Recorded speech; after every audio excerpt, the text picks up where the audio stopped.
Bon là tu vois, j'en suis à l'étape du câblage des boutons poussoirs.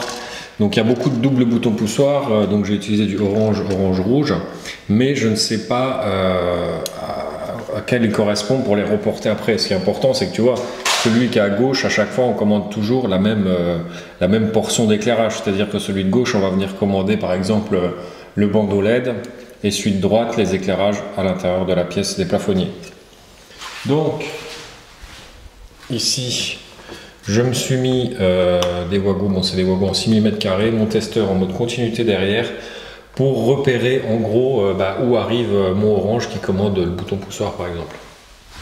Donc là, hop, celui de gauche on n'a rien, ok, c'est celui de droite, donc celui-là, on va le câbler comme s'il était bouton poussoir de droite. Allez c'est parti, j'enchaîne les autres, je te montrerai quelques branchements d'interrupteurs, surtout celui de l'extérieur à la limite. Voilà l'objet du délit, tu vois, les sorties de câbles en 380, depuis le début je te parle de prise 380 machin, en fait ce sera des sorties de câbles, tu vois, je vais aller démonter les prises de ces appareils pour tout simplement venir les raccorder sur celle-là. Et ça, avant que le conseil ne passe, le jour où tout ce... Fernand n'est pas content, où tout ce matériel industriel de cuisine part et où ça devient appartement PMR, tout simplement on vient déconnecter ici le 380 et on remet le 230 puisque j'ai doublé les prises. Normalement si tu as vu les vidéos avant, tu as dû comprendre. Bon allez, là je t'emmène 2 petites secondes avec moi, je te montre comment je câble une prise, comment je câble un double bouton poussoir qu'on va venir repérer dans le tableau là-bas avec le multimètre, et un interrupteur à voyant témoin. Celui-là, je t'en avais parlé dans les vidéos précédentes. Allez, c'est parti, on fait la prise. Donc là, on est sur un boîtier triple. Coupe. Phase à droite. Terre au centre. Et neutre à gauche. Regarde qui est là. C'est notre petit Fernand. Il voudrait rentrer, mais comme les peintures sont faites, on ne peut plus le faire rentrer. Ah bah il est bien triste.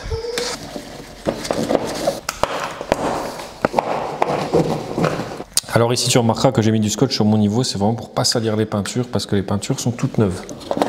Donc là ma prise et les 2 niveaux, c'est bon.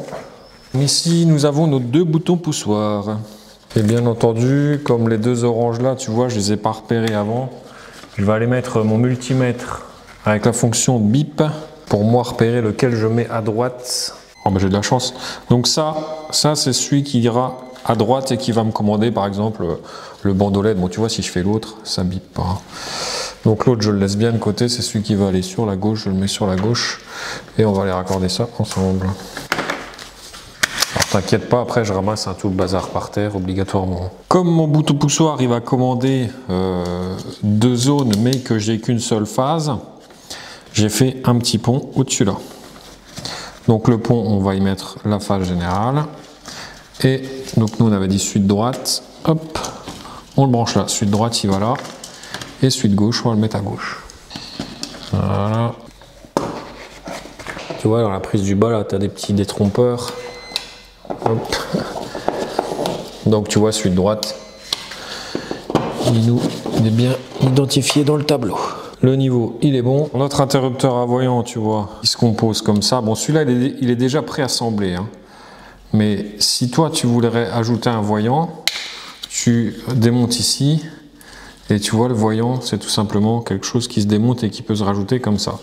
Alors, si tu veux que le bouton à voyant, il commande par exemple des poussoirs ou des autres trucs comme ça, tu peux les mettre soit à droite, soit à gauche. Bon, là, on les centre. Voilà, ça, c'est le voyant.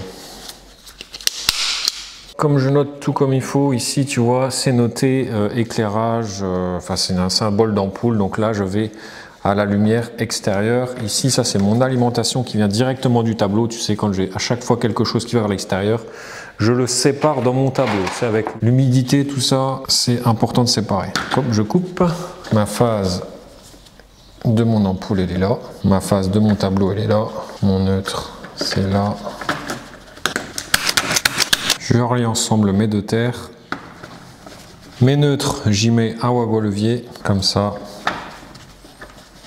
Voilà. Je raccorde le voyant comme ça, tu vois, j'appuie dessus et je regarde que c'est bien solide, c'est bon. Ça, c'est le neutre du voyant, parce que nous, ce qu'on veut, c'est que ça soit une lampe témoin. Donc le neutre, on vient le rassembler avec le neutre là dans le wagon à levier. C'est hyper important d'avoir un wagon à levier parce que sinon tu risques d'être embêté. Voilà, tu vois ce que ça donne. Ensuite, la face qui vient de mon tableau, bah, tout simplement je la raccorde au rouge ici. Hop. Et le retour de phase ici de mon ampoule, bah, je viens tout simplement le raccorder là. T'as compris? Donc le neutre, là il faut absolument un neutre hein, si je veux que ça fonctionne en lampe témoin quand la lampe extérieure est allumée. Voilà, on referme tout ça. Alors ma lampe elle est sur le dessus, c'est-à-dire que là on est activé, là en tant que tel la lumière elle est allumée, là elle est éteinte. Bon, on peut pas tester parce qu'on n'a pas le courant, mais on se fera un test quand je ferai le tableau. On met tout ça là-bas. Alors si on veut, on peut également mettre la vis du dessus, mais comme celle des deux côtés, ça suffira pour plaquer notre plaque. On n'est pas topi, il faut qu'on redescende un petit peu sur le côté là. On est bon, impeccable. Cache triple, on clipse.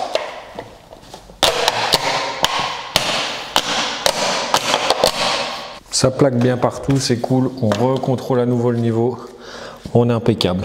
Bon, tu vois, j'ai encore du boulot. Je vais me faire mes autres prises là. Alors ça, c'est quoi ça? Ah oui, c'est des prises dans lesquelles il faut que je fasse un pont. Allez, on va se faire ça ensemble. Je te montre comment je fais quand j'ai des prises à assembler comme ça. Des prises doubles. Alors déjà, tu te coupes 3 morceaux de fil comme ça. Tu fais des ponts entre tes prises comme ça. Et après, je vais raccorder là. Phase, terre, neutre. Idem de l'autre côté. Phase, terre, neutre. On dévisse les vis comme ça sera plus simple. Ici j'ai un aliment au bas à faire comme ça pour me mettre par rapport à l'autre. Du coup je ne visse que les extrémités. Enfin que celles horizontales, pas celles du dessus. Allez hop, on plaque ça.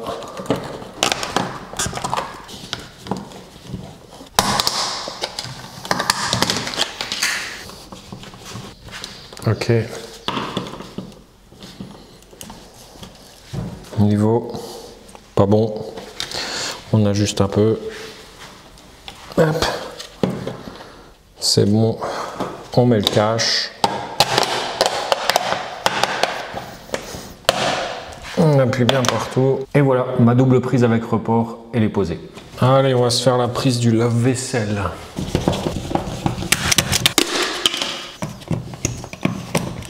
Phase terre neutre, on plie un petit peu. Fais attention à ce que la gaine ne retourne pas en arrière. La gaine doit rester dans le pot, elle doit pénétrer.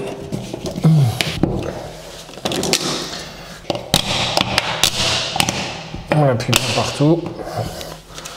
On recontrôle le niveau. On est bon. Et on n'oublie pas le petit coup de balai. C'est le plus important. Donc là, mon client, il m'a demandé à ce que je lui raccorde ces deux machines industrielles. Ouais, c'est un hachoir. On va poser ça là en attendant. Et ça, c'est un pétrin. Donc tu vois, c'est pas des machines qui sont là pour rigoler. Les alimentations en 400, en triphasé 400, c'est pour alimenter tout ce bazar là. J'ai même pas envie de m'amuser à les raccorder parce que quand tu regardes à l'intérieur du pétrin, il y a des, comment ça s'appelle, il y a du bazar. Et bon, il faut absolument virer le bazar qu'il y a là-dedans parce que ça va se mettre à tourner et si ça reste dedans, je te raconte pas le carnage que ça peut te donner. Donc ça, c'est pour le pétrin. Et le hachoir, bon, je suppose que ça se retire au-dessus, non? En fait, il y a un sens au hachoir, mais... ouais, mais je crois que ça va encore faire une vidéo pourrie parce que moi, le sens du hachoir, je l'ai pas. Et ça, avec ça, ouah, ça pèse 2 tonnes le truc. Et ça vient se mettre dans la lumière du moteur là-bas. Bon, est-ce que ça... ok, ça va dans ce sens-là. Donc si tu veux que la chair à saucisse, elle se fasse broyer, il faut que le hachoir il tourne dans ce sens-là. Parce que comme c'est du triphasé, au niveau du sens, il va falloir regarder au niveau des phases, tu vois. Bon, je vais mettre une étiquette comme quoi qu'il faut que ça tourne par là. Donc là, je me suis mis une petite flèche pour me souvenir que ça tourne, ça doit tourner par là. Ça te fait de la saucisse, tu as différents trous en fonction de ce qu'il va passer comme viande. Alors, ça, il m'avait dit que théoriquement, le moteur, il était... Putain, le bordel, toi. Ça, c'est sortir, ça. Et comme tout pèse 2 tonnes.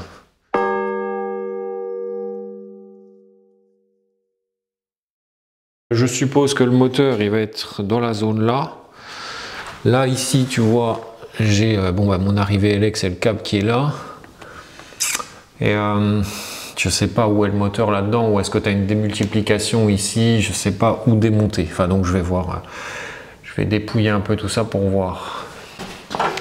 Donc là, le but, c'est on recherche où est le moteur pour modifier le couplage du moteur. Alors, ouais, donc le moteur, il est ici.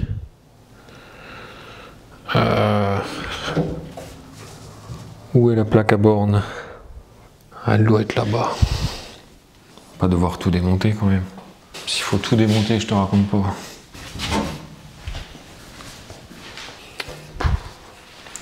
Je vais quand même aller démonter la trappe où c'est marqué, où il y a le petit symbole électrique. Parce que bon, je vais pas aller mettre le truc en morceaux, moi quand même. Hein. Aucune idée de comment ça se démonte. Je vais encore passer la journée là-dessus. J'ai dû démonter la moitié des carters de la machine pour me rendre compte que finalement, voilà, c'était ici qu'il faut que j'accède pour remodifier au niveau de la plaque à borne. Et au niveau des courroies là-dedans, je peux te dire que ça a déjà dû... ça a dû bien patiner, je pense, parce que il y a de la gomme partout. Partout. Donc là, tu vois, j'ai contrôlé au niveau du couplage. On est sur un couplage en étoile. Et alors, je te montre, j'ai pas beaucoup de place. Hein. Je sais même pas, là, j'arrive même pas à voir. Ouais, ici, tu vois, couplage étoile triangle. En gros, le couplage triangle, c'est quand tu es en 3 x 230. Et l'étoile, c'est quand tu es en 400 volts. Donc nous, comme on va être en 400, là, on est bon au niveau de notre couplage sur ce moteur-là. Et c'est pareil en bas, j'ai regardé, ici, tu vois, tu as un transfo. Bon, il n'y a pas de courant. Hein. Et sur le transfo, tu as un 0 volt et un 400. Et c'est bien sur 400. Et après, ça retransforme en 230 en bas pour venir commander tout ce qui est contacteur. Et là, ici, ça c'est le relais thermique ici. Et tu as également un fusible là. Ça, c'est un fin de course. Ok. Bon, ben en fait, au niveau de ce moteur-là, il n'y a rien à faire, quoi. Donc, tu vois, là, le pétrin, c'est bon. On peut l'alimenter en 400 volts. Et le client, en gros, me demandait, moi, de le brancher en triangle. Parce qu'il m'a dit qu'il avait mis celui-là en triangle. Du coup, je vais bien contrôler le couplage parce que si là on est sur le hachoir, si on est en triangle à la place d'être en étoile, le moteur il n'y en a plus. Du coup, je vais démonter ça. Alors, surprise, étoile ou triangle? Eh ben non, c'est bon, il est en étoile. Donc, je vois pas pourquoi est-ce qu'il me disait d'aller raccorder l'autre en triangle, c'est ça que j'ai pas tout compris. Alors triphasé 220 380, c'est noté là. Bon bah voilà, pour moi en fait il y a rien à faire, quoi. Il y a juste à les raccorder là et à vérifier le bon sens. Alors je sais pas si tu le vois à la caméra, non probablement pas, mais je te montre après. Le neutre, enfin le fil bleu, c'est un fil qui est utilisé comme phase. Ok, bon, je vais prendre une petite photo, comme ça je lui montrerai. Voilà, donc là, tu vois, dans sa machine, tu as un couplage en étoile. Ça aurait été en triangle, ça aurait été comme ça, comme ça, comme ça. Parce qu'en fait, ici, tu as des enroulement moteur qui va être entre là et là. Entre là et là, un enroulement. Entre là et là, un enroulement. Bon, je détaille pas plus, parce que sinon, je vais te perdre dans des explications folles. Parce que moi, j'ai étudié énormément ça à l'école, avec des moteurs...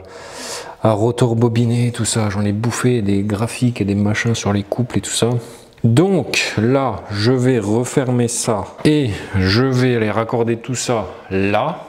Et une fois que j'aurai son feu vert, on raccordera au tableau. Et s'il y a une inversion de sens à faire, si ça tourne dans le mauvais sens, tout simplement j'inverserai une phase ici avec une autre pour que ça tourne dans le bon sens. Donc là, hop, je vais raccorder ça là-dedans. Alors j'ai pas beaucoup de place, hein, franchement. Premier truc que tu dois faire, c'est de placer déjà ton cache. Hop. Et hop. Alors les deux seront reliés sur la même alimentation. Il n'y a qu'une seule alimentation.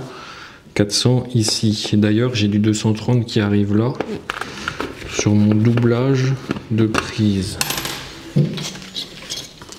Alors le neutre, on va pas s'en servir. Ah mince, la terre, il faut que je mette un truc à levier.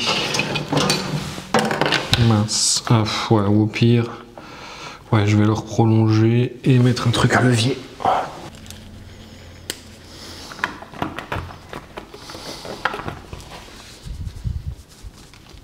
Là, je rappelle que en amont, c'est pas branché, hein, tout ça. Donc là, on a notre première sortie de câble qui est raccordée. Hop. Je pense qu'on va raccorder l'autre en même temps.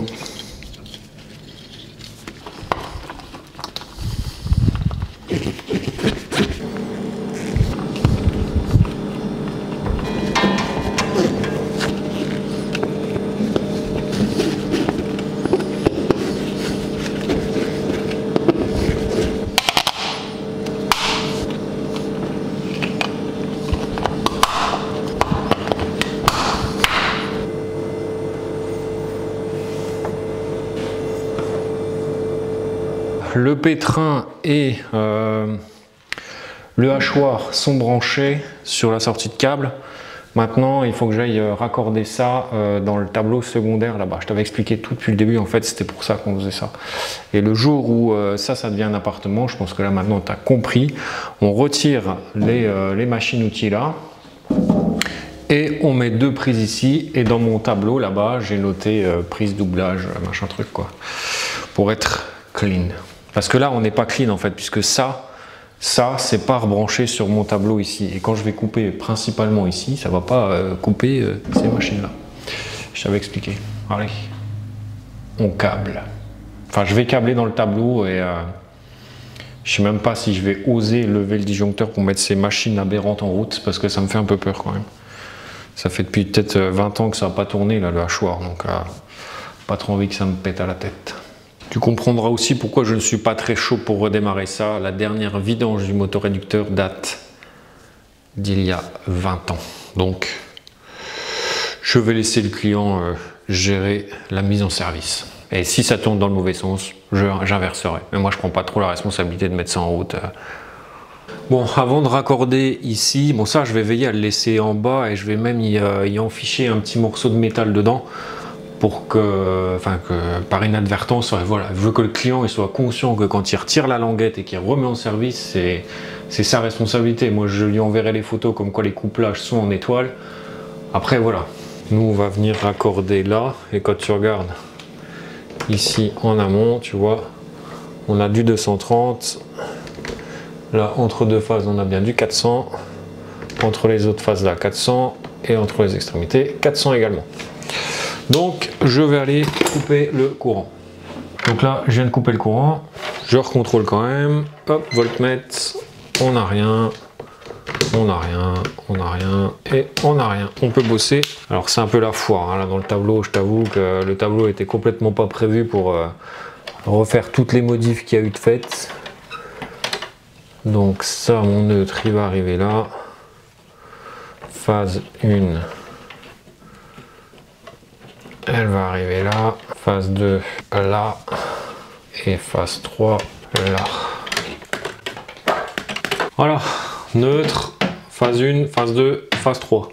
On est bon, là je vais mettre un petit, pour faire une consignation, Alors, ici, dans ce tableau-là, bon, il y a pas mal de trucs qui sont provisoires, hein, on va pas se mentir, et puis c'est un peu le fouillis, hein, franchement, je suis pas fier du bazar là-dedans, je préfère faire du neuf et du truc nickel. Mais bon, il fallait que tout soit fini avant que ça soit commencé, donc c'était un peu compliqué. Il me restera juste ici un fil de terre en 16 carrés à prendre de là jusqu'au tableau principal, puisque ici, notre terre, on l'a reporté, je t'ai expliqué avec enfin je t'avais expliqué, enfin bref. Donc là ici, sur notre tableau là, la terre elle est bonne, par contre sur le tableau principal qui est de l'autre côté là-bas, la terre elle est pas bonne. Donc la prochaine mission, mais ça c'est pas maintenant, ça sera de repercer, de repasser un câble, qu'on repasse par des autres gaines là-bas, qu'on remonte pour alimenter les deux borniers pour qu'ils soient interconnectés. Bon, je referme mon tableau. À cacher toute cette misère. Alors, la porte, tu peux la déclipser assez facilement. La consignation à 2 balles. Je mets un petit morceau en 1,5. Je le recoupe comme ça. Je le mets là. Après, voilà. Ce sera la responsabilité du client de réenclencher tout ça. Un petit coup d'éponge là-dedans. Donc bon, on reviendra réétiqueter le tableau. Il n'y a plus de lumière à la caméra. Bon, c'est tout. Je vais réallumer le courant.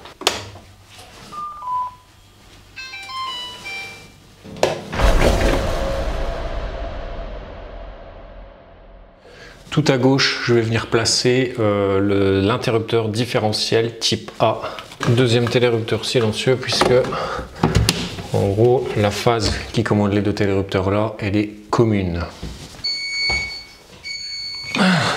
L'éclairage extérieur, tu vois la petite LED qu'il y a sur le dessus quand l'éclairage est activé.